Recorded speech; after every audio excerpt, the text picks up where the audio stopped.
April 1945. Frankfurt, Germany. A processing center for senior German officers occupied the ground floor of a requisitioned bank building. The marble floors were cold. The teller windows had been converted to intake desks. American intelligence officers sat behind them with folders and fountain pens, and the particular exhaustion of men who had been listening to the same lies for 3 weeks. The system worked efficiently for most prisoners. A man sat down. A man answered questions. A man was assigned a category and moved to the appropriate holding facility. Then Major General Erwin Klaus sat down. He answered every question. He answered them fluently, precisely, with the practiced ease of a man who had prepared for this conversation. But he would not look the American officer across from him in the eye. Not once. Not for a single second, across 40 minutes of answers. Captain Henry Morse had been doing this work for 2 months. 119 German officers. He had learned that men who lied confidently looked you in the eye, and men who told the truth looked at the table. He had never encountered a man who answered everything correctly and looked at nothing. He wrote one sentence at the bottom of Klaus's intake form and sent it upstairs. The sentence read, "This man knows something he has not been asked about." The form reached Patton's desk before noon. Patton read the one sentence. He put on his helmet and went downstairs. Captain Henry Morse was 31 years old. He came from Providence, Rhode Island, where his father had practiced law for 30 years and had taught his son, beginning at age 9, that the most important information in any conversation was almost never contained in what the other person said. It was contained in the distance between what they said and what their face and body were doing while they said it. Morse had studied this distance professionally since 1943, first at an intelligence training facility in Virginia, and then across France and Belgium, where the distance between a man's words and his face had, on 3 separate occasions, been the difference between information that saved lives and information that arrived too late. He was not a dramatic man. He was a precise one. His intake notes were in a handwriting so consistent it looked typeset, and he had developed over 119 interviews, a taxonomy of evasion detailed enough to identify in the first 4 minutes whether a prisoner was lying by omission, by commission, telling a careful partial truth, or telling the full truth while terrified of something unrelated to the questions. Erwin Klaus was none of these categories. He was something Morse had not seen before, and Morse was precise enough to know that something he had not seen before was worth 1 sentence at the bottom of a form and an escalation to someone with more authority than he had. General Major Erwin Klaus was 54 years old. He had commanded an artillery brigade on the Eastern Front from 1941 to 1944, earning the Knight's Cross for his role in the defense of Kharkov, and had been transferred west in early 1945 as the German command redistributed experienced officers to shore up its collapsing western defenses. He had surrendered his sidearm outside Wiesbaden on April 8th and been processed through 2 preliminary holding facilities before arriving at Frankfurt. He had cooperated fully at every stage. His answers were accurate.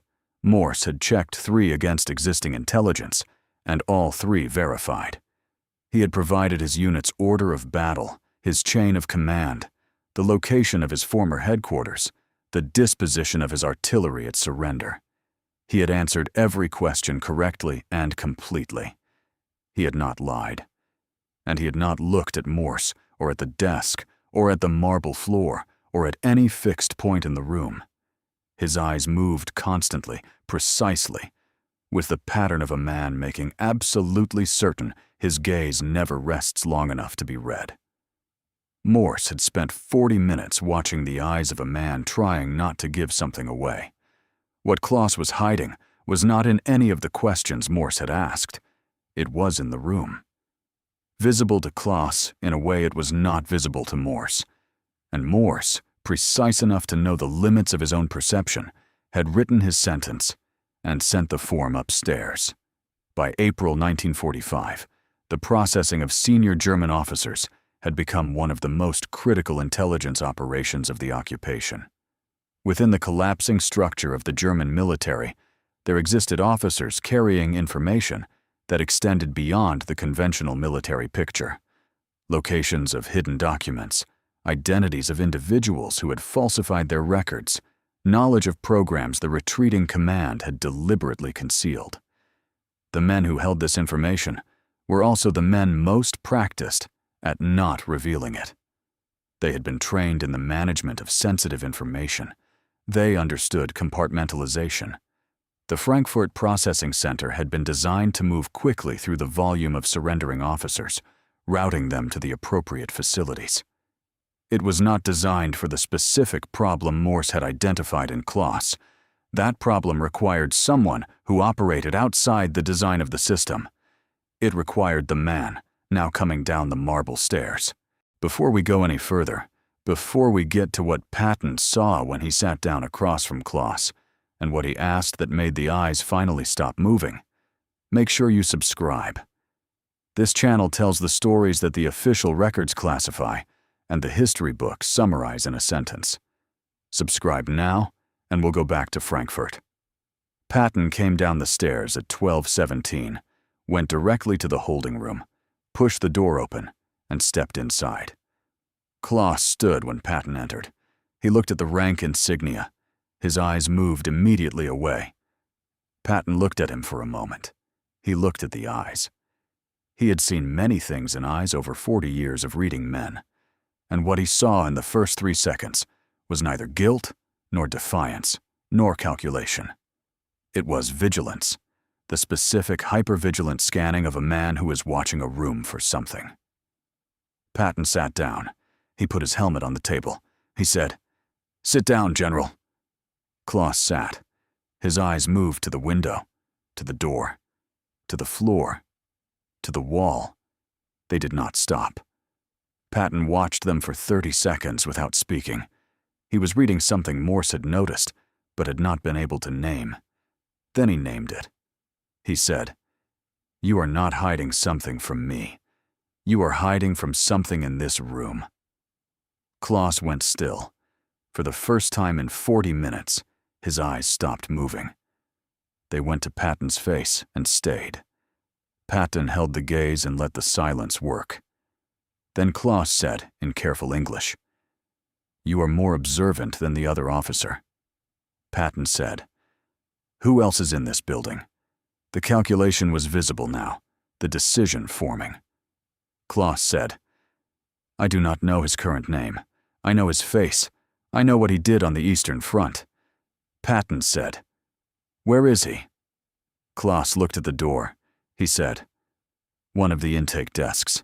He came through the system before me. He is using a different name and a different rank. I recognized him when I was brought through the intake area. He did not recognize me.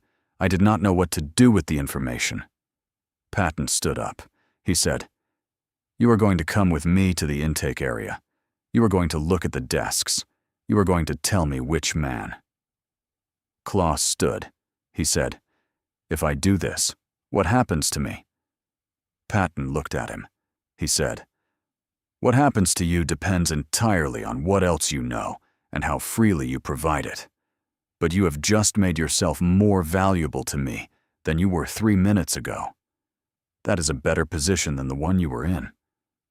Let's go." They walked into the intake area. Claus moved slowly, eyes scanning the desks, the faces at the teller windows, the processing queue. He stopped. He looked at a man at the second desk from the left, being processed by a junior intelligence officer, answering his questions with the same fluent, prepared ease Claus himself had demonstrated an hour earlier. The man wore the uniform of a Wehrmacht lieutenant colonel. Claus said quietly, "That man." Patton looked at the desk. He turned to the MP at the door and said 4 words. "Detain the prisoner there." The man at the second desk was Obersturmbannführer Werner Ficht. a former SS officer responsible for administering a forced labor facility in Ukraine in 1942 and 1943.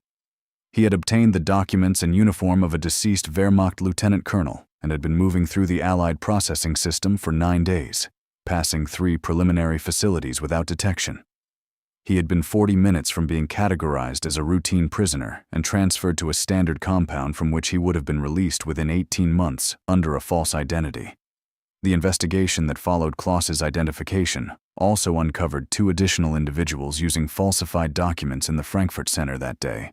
All 3 were held for war crimes prosecution. Ficht was tried in 1947, convicted of crimes against humanity, sentenced to life imprisonment, and died in custody in 1961. Klaus was separated from the general processing stream and interviewed extensively over 3 weeks. The intelligence he provided covered Eastern Front material the Allied Commission had not previously accessed, including the locations of 2 document caches concealed during the German retreat. His cooperation was formally noted. He was classified as a cooperative witness rather than a war crime suspect, a distinction that affected his detention terms.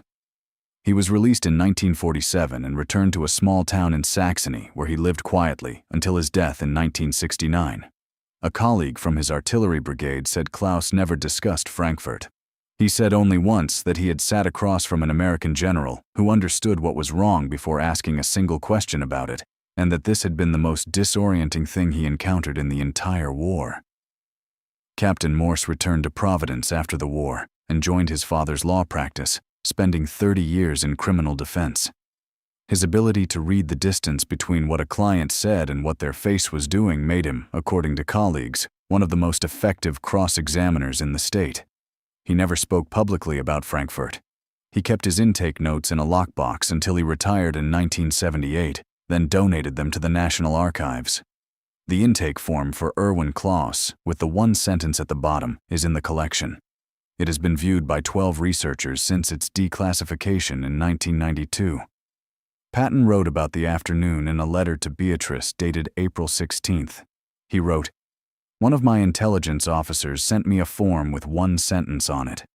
A prisoner knew something he had not been asked about. I went downstairs. The prisoner was not hiding from me. He was hiding from another prisoner in the same building who turned out to be an SS war criminal who had falsified his way through 3 processing centers. The thing that gave him away was not anything he said. It was the way his eyes moved in a room where the man he recognized was also present. A man can control his words entirely, and his eyes not at all when the thing he is afraid of is in the same room as he is. I filed that away. It seems like something worth knowing.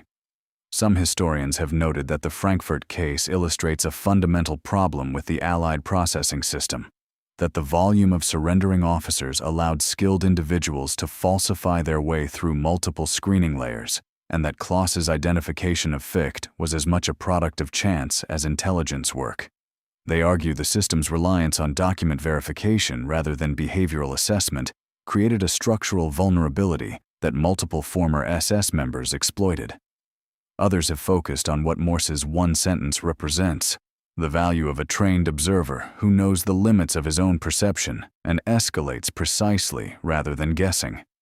They argue that what Patton brought to the room was not superior intelligence, but a different quality of attention, and that Morse's precision combined with Patton's pattern recognition produced an outcome neither would have reached alone.